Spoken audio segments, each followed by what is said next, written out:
जय हिंद बच्चों। देखिए, मैं बिहार बोर्ड वर्ग 10 के गणित के अध्याय समानांतर श्रेणी के ऑब्जेक्टिव क्वेश्चन को बताने जा रहा हूं, जो आपकी परीक्षा में बहुत ही महत्वपूर्ण भूमिका निभाते हैं और इसको भी पढ़ना आपके लिए अति आवश्यक है, क्योंकि बिहार बोर्ड जो नियमावली बनाई है नियम, उसमें 50% जो क्वेश्चन रहेंगे आपको ऑब्जेक्टिव क्वेश्चन रहेंगे, जो प्रत्येक का जो नंबर है एक रहेगा, यानी 1 नंबर का क्वेश्चन रहेंगे, 1 अंक का है। तो देखिए, यह ऑब्जेक्टिव क्वेश्चन का मेरा तीसरा वीडियो है चैप्टर एपी का। ध्यान दीजिए, इसमें दिया हुआ है 51, 48, 47 ... 6 में पदों की संख्या कितनी है। अर्थात हमें n निकाल देना है। क्या निकालना है? n निकालना है। देखिए, यहाँ a1 हो गया 51, a2 हो गया 48, n हो गया 6, तो n = 5। तो सीधी सी बात है कि d निकाल देंगे। d निकालने के बाद n के फॉर्मूला पर यदि हम रख देंगे तो हमें n का वैल्यूएशन पता चल जाएगा। तो देखिए, यहाँ n बराबर होता है a + n - 1 × d। n का मान होता है 6, यहाँ d मैंने निकाल दिया है, -3d आया हुआ है। तो n का मान हो गया 6 बराबर a का मान हो गया 51 प्लस, यहाँ देखिए n - 1 है, तो n - 1 गुने d का मान हो गया -3 हो गया। अब यह हो जाएगा 51, यह प्लस में है, इसके पहले प्लस का चिन्ह है, बाएं पक्ष में आएगा तो इसके पहले माइनस का चिन्ह हो जाएगा। तो 6 - 51 बराबर हो जाएगा n - 1 गुने -3। अब देखिए, यह 6 में से 51 घटाएंगे तो कितना आएगा? -48 आएगा। ठीक है बच्चों। अब यह 3 जो है माइनस n - 1 जो -3 गुणा कर रहा है, बाएं पक्ष में आएगा तो क्या करेगा? भाग करेगा। अब यह हो जाएगा -48 बटा -3 बराबर हो जाएगा n - 1। -48 से -3 जो है, -3 से -48 कट जाएगा। कितना बार में? +16 बार में कट जाएगा। अब यह -1 है, n में यह -1 है, बाएं पक्ष में आएगा तो इसके पहले प्लस हो जाएगा, यानी 16 + 1 हो जाएगा, बराबर कितना हो जाएगा? 17। यानी n का वैल्यूएशन कितना आएगा? 17 आएगा। ठीक है बच्चों। तो इस प्रकार से इसका आंसर होगा 17। देखिए बच्चों, मैं अगला सवाल आपको बताने जा रहा हूं। क्वेश्चन है, n पदों वाले समानांतर श्रेणी का योग n² + 2n है, तो उसका 13वां पद क्या है? n पदों वाले यानी नंबर ऑफ पद, यानी पदों की संख्या हमें ज्ञात नहीं है। तो देखिए, इस टाइप के क्वेश्चन को हल करने के लिए क्या कीजिएगा आप? आइए देखिए, बता रहे हैं आपको। यदि यहाँ पर 13वां पद दिया है, तो यहाँ पर यदि 10वां पद दिया रहता तब क्या करते? 10वां पद निकालना होता तो क्या करते? तो इसका सीधा सा नियम है कि जितना नंबर पद निकालना हो उतना में से 1 घटा दीजिए, तो कितना आएगा? 9 आएगा।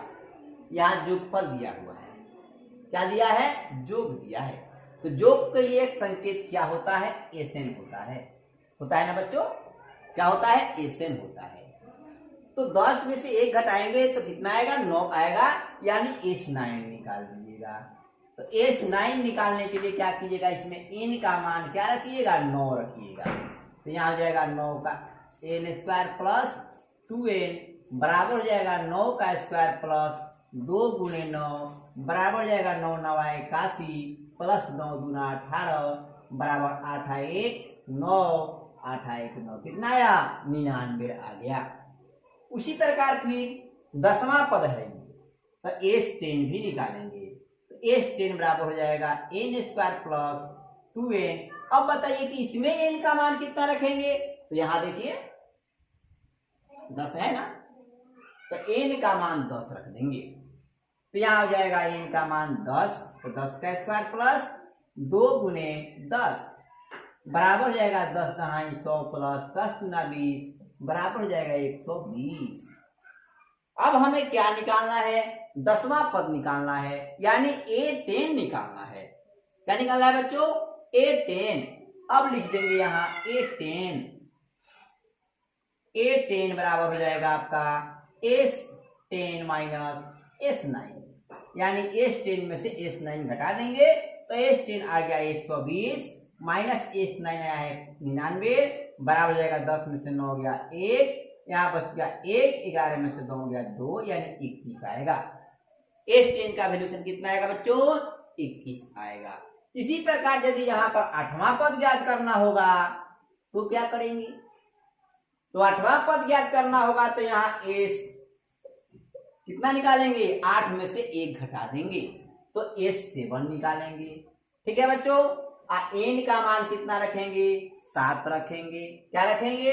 7। क्या हो जाएगा? 7 का स्क्वायर प्लस 2 गुने कितना रखेंगे? 7, बराबर हो जाएगा आपका कितना? 7 49 प्लस 7 गुना 14, बराबर हो जाएगा 9 4 13 3 में 1 4 1 5 1 6 63। उसके बाद हमें 8वां पद चाहिए तो S8 निकालेंगे। S8 बराबर हो जाएगा, n का मान अब S8 में कितना रखेंगे? 8 रखेंगे। तो 8 यानी पहले फॉर्मूले लिख देते हैं, देखिए जो दिया हुआ है n स्क्वायर प्लस 2n बराबर 8 का स्क्वायर प्लस 2 गुने 8 8 8 64 प्लस 8 गुना 16 बराबर हो जाएगा 6 4 10 का 0 हाथ में 1 6 1 7 1 8 80 आया। अब हमको निकालना है कितना? 8वां पद। अब लिखेंगे A8 बराबर हो जाएगा S8 माइनस S7। S8 का मान होता है 80 माइनस 63 बराबर हो जाएगा 10 में से 3 गया 7, यहाँ बच गया कितना? 6। 10 में से 3 गया 7, यहाँ बच गया 7, 7 में 6 गया 1 17, यानी 8वां पद इसका कितना होगा? 17 होगा। तो इस प्रकार से क्वेश्चन आपको बनाना है। यह ऑब्जेक्टिव क्वेश्चन है बच्चों, मैं आपको विस्तारित रूप में इसलिए बता रहा हूं, आपको समझा रहा हूं कि आपको जब समझ में आएगा तो आप शॉर्ट तरीका से एकदम आपको आसानी से निकाल सकते हैं इसको। ठीक है, अब वही देखिए यहाँ पर फिर मैंने उसको बनाया है जो सवाल दिया गया है। 13वां पद क्या है? तो 13वां पद के लिए देखिए 13 में से 1 घटाएंगे तो कितना आएगा? 12 आएगा। आयसन का संकेत क्या हो? सूत्र जो फल का क्या होता है? सूत्र एपी के एसएन होता है ना बच्चों। तो एन का मान यहाँ लेके 12 रखेंगे तो एन स्क्वायर प्लस 2n यहाँ दिया हुआ है तो एन स्क्वायर प्लस 2n हो गया, बराबर एन का मान 12 तो 12 का स्क्वायर प्लस 2 गुने एन का मान 12, 12 के स्क्वायर कितना हो जाएगा? 144 प्लस 12 दूना कितना? 24, 144 में 24 जोड़ देंगे 168 आएगा। उसके बाद देखिए S13 निकालेंगे क्योंकि 13वां पद हमें निकालना है। तो एन स्क्वायर प्लस 2n में एन का मान 13 रख देंगे तो 13 के स्क्वायर प्लस 2 गुने 13 बराबर 13 के स्क्वायर 169 हो जाएगा, प्लस 13 गुना कितना हो जाएगा? 26। इन दोनों को जोड़ देंगे तो 9 6 15 के 5 में 1 6 2 8 है 9 195। 13 के स्क्वायर का मतलब क्या हुआ? 13 के स्क्वायर का मतलब हुआ 13 गुने 13 बराबर 13 13 है हाँ 169। ठीक है बच्चों, तो इस प्रकार से हो गया।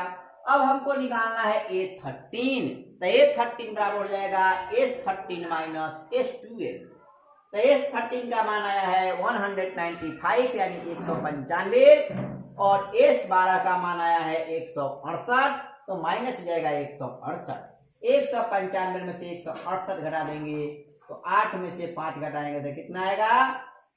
नहीं घटेगा तो 15 में से 8 गया 7, यहाँ बचेगा आपका 8, 8 से 6 गया 2 यानी 27 होगा। यानी इसका 13वां पद कितना होगा बच्चों? 27 होगा। तो मैं ऐसा करता हूं कि आपको मेरे द्वारा बताया गया सवाल अवश्य पसंद आया होगा। यदि आपको वीडियो मेरा पसंद आता है तो आप मेरे YouTube चैनल सबको सब्सक्राइब और लाइक जरूर कीजिएगा और अपने दोस्तों के पास एक शेयर जरूर कीजिएगा ताकि आपको आपके द्वारा आपके दोस्त भी मेरे वीडियो से लाभान्वित हो सके, खास तौर से उनके पास जो बोर्ड की तैयारी कर रहे हैं बिहार में। मेरे YouTube चैनल का नाम है जुगल किशोर प्रसाद YUGALKISHORPRASAD। ठीक है बच्चों, अब आइए अगले सवाल पर चलते हैं। देखिए बच्चों, अगला क्वेश्चन है 4 के कितने गुणज 10 और 250 के बीच। सबसे पहले गुणज का मतलब समझते हैं। गुणज क्या है, गुणज कहते किसे हैं। तो देखिए इसके पहले वाले सारे वीडियो में बता चुका हूं कि गुणज कहते किसे हैं। गुणज वह संख्या जो 4 से विभाज्य हो जाएगी वह 4 की गुणज कहलाएगी। वह संख्या जो 3 से विभाज्य हो जाएगी वह 3 का गुणज कहलाएगी। वह संख्या जो 8 से विभाजित हो जाएगी 8 की गुणज कहलाएगी। वह संख्या जो 7 से विभाजित हो जाएगी वह 7 की गुणज कहलाएगी।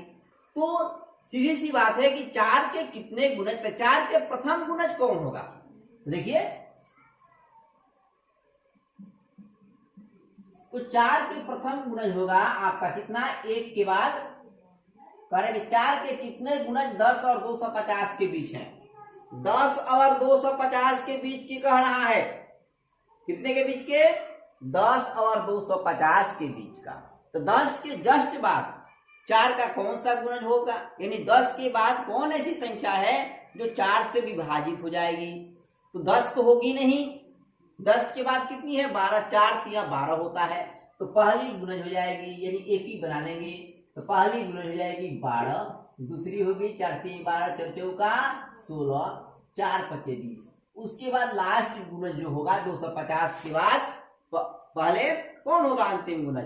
तो 250 में भाग करके देखेंगे, 250 में 4 से भाग करेंगे, 4 छक 24,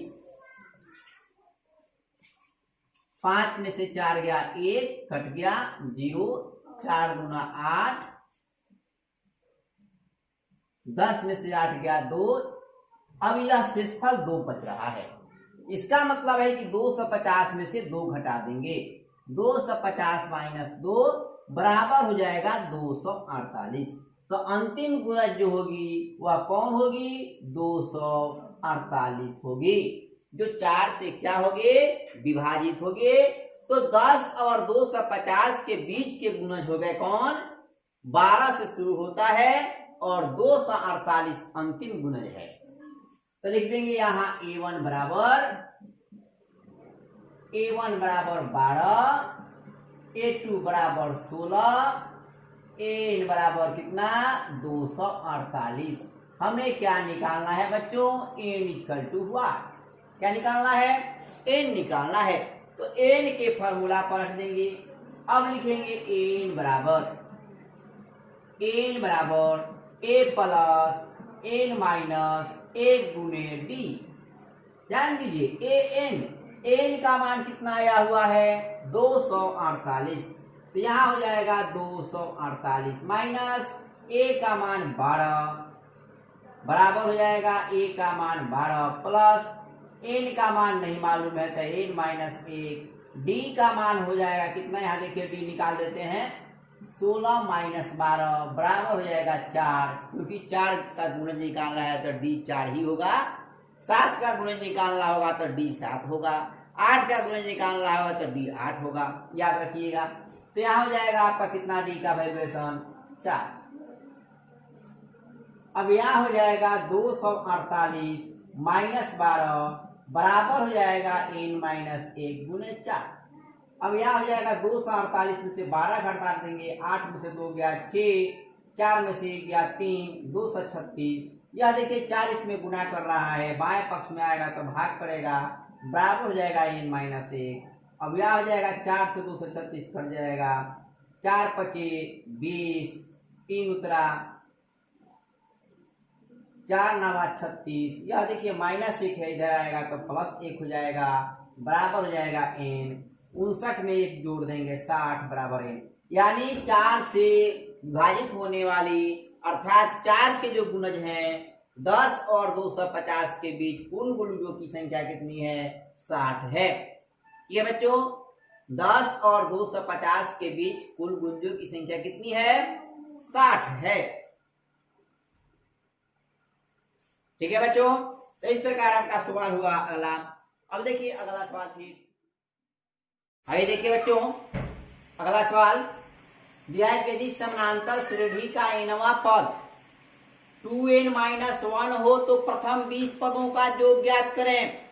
nवां पद, तो nवां पद का सूत्र क्या होता है, n का तो an होता है ना बच्चों, an बराबर होता है a plus n minus 1 into D, यानी इनवा पद निकालने का जो संकेत होता है n होता है ना n।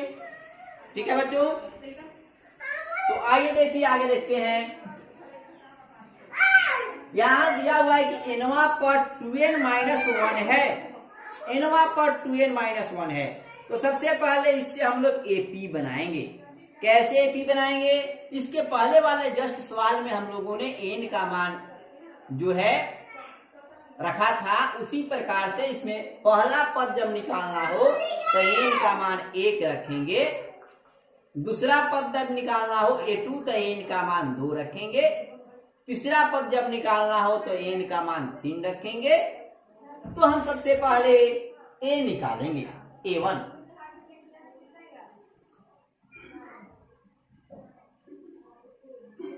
a1 बराबर 2n माइनस 1।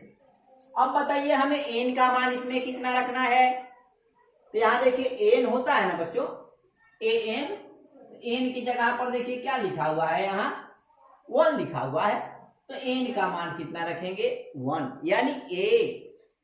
तो यहां जाएगा 2 गुने 1 माइनस 1, 2 में 1 से गुना करेंगे, 2 माइनस 1 बराबर हो जाएगा 1, यानी पहला पद हो गया 1।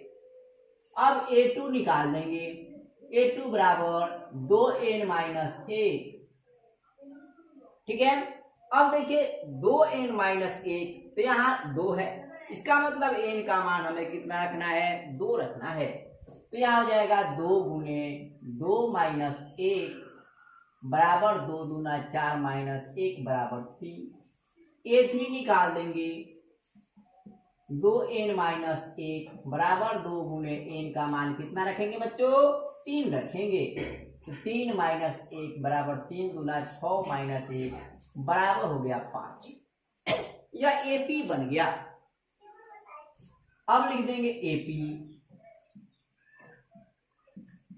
एपी हो गया 1 3 5 डॉट डॉट डॉट करके यहाँ ए लिख देंगे। ठीक है बच्चों, अब हमें कितने पदों तक का योग निकालना है? 20 पदों तक का। तो सबसे पहले लिखिए, यहाँ a1 कितना हो गया? a1 बराबर 1, a2 बराबर 3, हमें निकालना है d equal to what? s20 equal to what? यानी n का भी मान दिया हुआ है। ठीक है बच्चों, तो आइए sn निकाल लेते हैं। अब लिखेंगे sn बराबर n बटा 2 कोस 2a प्लस n घटाओ 1 गुने d होता है सूत्र। s20 का मान हमें निकालना है, n का मान हो गया 20 बटा 2 कोस 2 गुने a का मान 1 जोड़ n का मान हो गया 20 माइनस 1 गुने d का मान देखिए कितना आया हुआ है। सॉरी, d का मान मैंने नहीं निकाला है, d का मान आएगा a2 माइनस a1। तो a2 है 3 में से घटाएंगे तो कितना आएगा? 2 आएगा d का मान।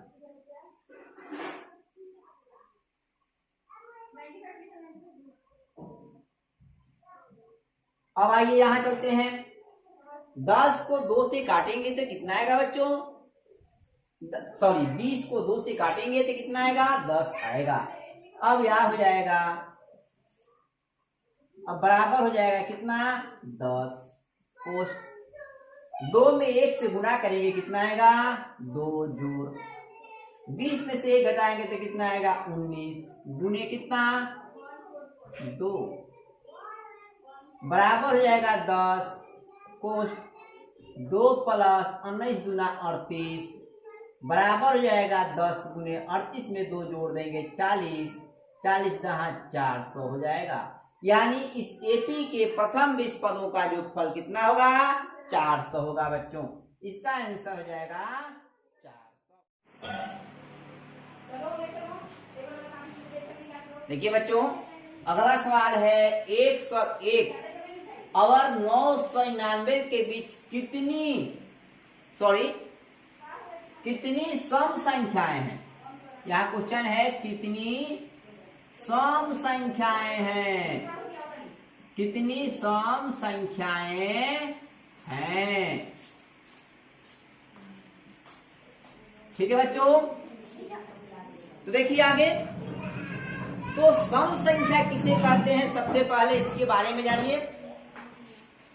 तो जो संख्या 2 से पूर्ण रूप से विभाजित हो जाती है वही संख्या सम संख्या कहलाती है। अर्थात कहने का अर्थ है कि जो संख्या 2 से पूर्ण रूप से विभाजित हो जाती है, यानी जिस संख्या में 2 से पूरा पूरा भाग लग जाता है वह सम संख्या कहलाती है।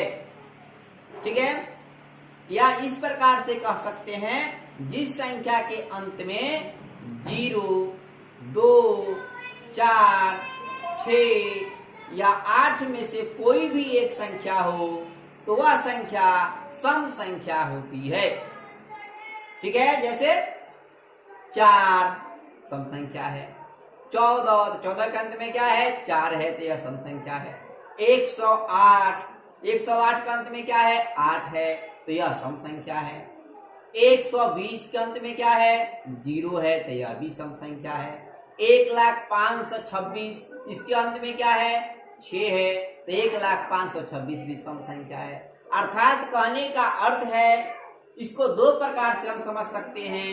एक तो इस प्रकार से कि जिस संख्या में 2 से पूरा पूरा भाग लग जाए, अर्थात जो संख्या 2 से पूर्णतः विभाजित हो जाती है वह संख्या सम संख्या कहलाती है।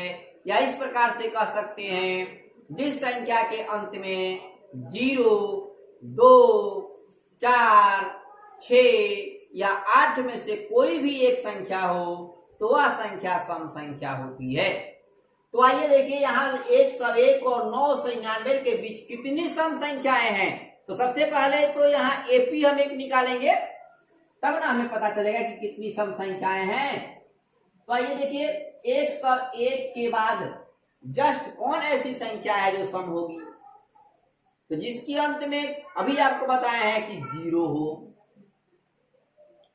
2 हो, 4 हो, 6 हो या 8 हो, तो वह सम संख्या होगी।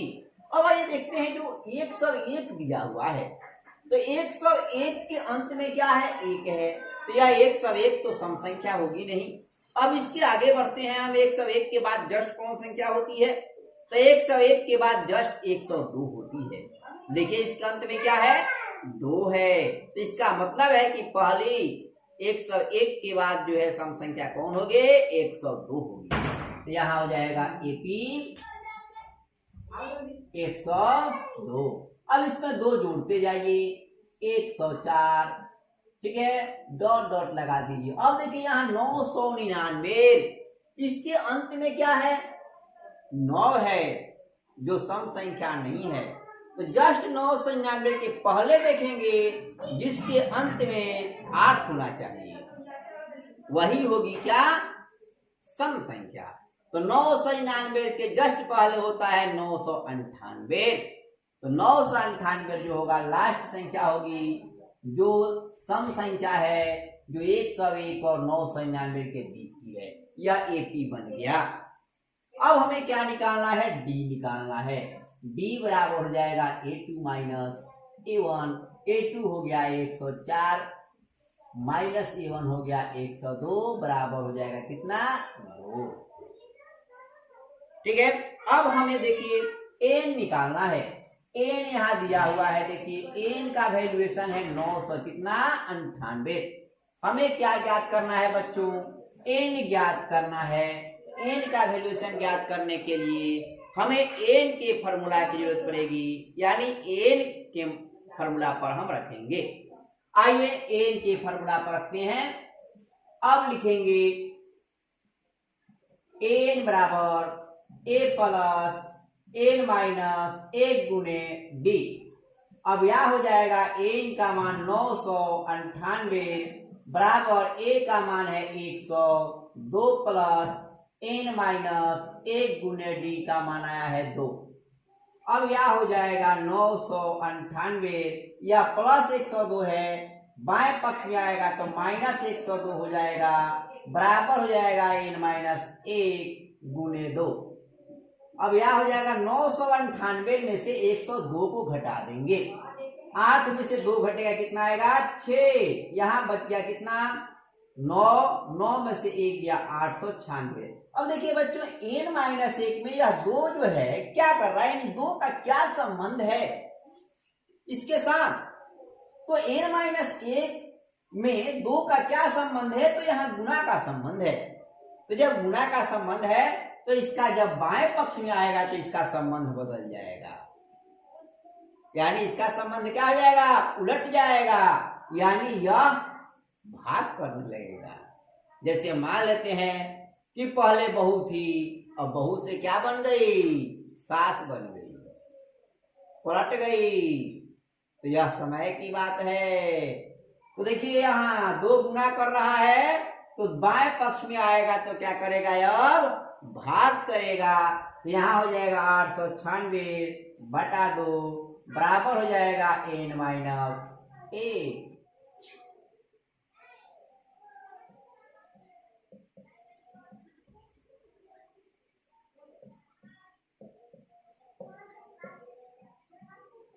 ठीक है बच्चों, 896 को 2 से काटेंगे तो आएगा 448, 2 8 16, 2 चौका 8 1 9, 2 चौका 8। अब देखिए यहाँ -1 है, n में 1 जो है माइनस कर रहा है, बाएं पक्ष में आएगा तो इसका चिन्ह बदल जाएगा, यानी प्लस हो जाएगा।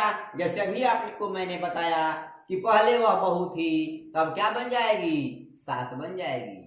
एक दिन ऐसा समय आएगा कि बहू भी क्या बनेगी, सास बनेगी।